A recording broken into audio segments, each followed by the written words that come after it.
ازيكم يا مساء الخير. اليوم ما في اليوم حقول لكم يسعد نهاركم واوقاتكم بكل خير. اليوم حاعمل لكم وصفه كده حتتمطوا.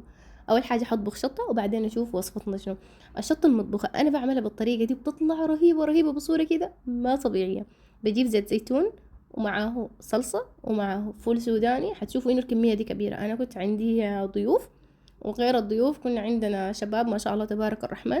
يعني كمية كبيرة من الشباب ودينا لهم برضو برا، فعشان كده عملت الكمية الكتيرة دي وحتستغربوا من انه ليه الشطة دي كلها.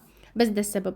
بعد ما خلاص لخبطت الصلصة معاه الفول السوداني والملح، وصل المرحلة دي حضيف عليه توم. التوم ممكن تفرميه وممكن تبشريه عادي، يعني اي طريقة.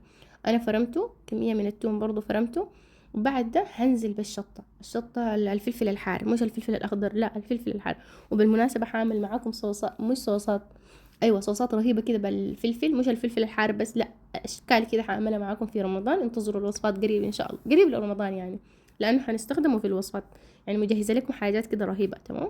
بعد ده الشطة بعد ما خلاص وصلت المرحلة دي حاعمل شنو؟ هضيف عليه كمية رهيبة من الليمون. أخذ مني كمية كده هلامية من الليمون، لانه اصلا هو طعمه بيطلع بالليمون والملح. هخليه كده يتسبك ويعمل وش، وهنخش وين؟ في وصفتنا. يعني شطه مطبوخه دي بتقدري تعملي سندوتش كده، شفتي؟ لانه بتحسي انه هو كده بس ما شطه، لا شايفين؟ بتقدر تشيلي بمعلقتك تعملي منه سندوتش فيه خبز صمون. حاجه كده رهيبه شديد. انا ناويه اعمل شنو؟ لحم. شوفوا اللحم السوداني معروف، يعني اصلا اللحم بالطريقه السودانيه عفوا معروف. يعني احنا ما عارفة، بس أنا بلخبط في الأسامي. في ناس بيقولوا لحمة الصاج، في ناس بيقولوا مقلوب، مش شنو لحم مقلوب، أنا ما عارفة. لكن اللحمة دي إحنا دايما بالطريقة دي بنعملها في الضحية. فإذا أنت عندك لحم في التلاجة بتقدري تقومي هسه تظبطي الشطة دي ومعاه اللحم بالطريقة دي وتعملي سندوتشات ومعاه كوباية بيبسي. يا سلام يا سلام. شوفوا حوريكم طريقتنا في اللحم. الطريقة دي أمي بتعمله وزوجة عمي برضو بتعمله. بيجيبوا شوية زيت كده، بعدين بينزلوا باللحم، بيفضلوا يقلبوا اللحم مع الزيت. وبعد شوية حنضيف عليه هو البصل ومعاه الفلفل الأخضر. ما بنضيف موية خالص، بس كمية كده حلوة من البصل ومعاه الفلفل الأخضر. تمام. نقلبهم وحنخليهم لحد ما شنو، يعني يدبلوا بالمويه. البهارات هنا اختياري، اذا انت عاوزه تحطي من البدايه شويه بهارات اوكي، عاوزه تخليه في النهايه ما مشكله. انا باخد في البدايه شويه وفي النهايه حاجه بسيطه، اللي هو الكزبره وشويه فلفل اسود وشويه من الكمون.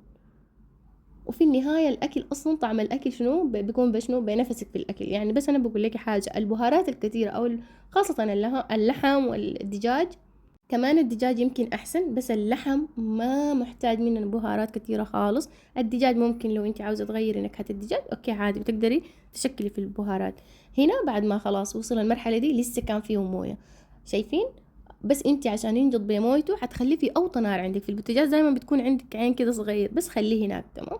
هنا خلاص قربنا لانه خلاص اللحم شرب مويته، واللون ده لون البصل مع الفلفل الاخضر. ما شاء الله تبارك الرحمن النكهة رهيبة. بعد ده خلاص قلت لكم بضيف شوية بهارات تاني بس بالطريقة دي. وحضيف عليه كمان الثوم، كمية كده محترمة جدا من الثوم عشان النكهة بتكون رهيبة.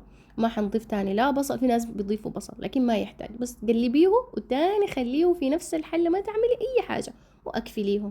تمام. هتلقي انه كده مع الزيت ومع الاسم شنو خلاص شرب زيت وبقى فيه صوص كده بسيط. وبالعافية علينا وعليكم. بتمنى الوصفة تعجبكم، وبتمنى تكتبوا لي طريقتكم برضو في الكومنتات عشان انا ذاتي في رمضان اطبق وصفاتكم. شكرا كتير للناس اللي بيكتبوا لي طريقتهم. وان شاء الله حجرب طريقتكم. في امان الله.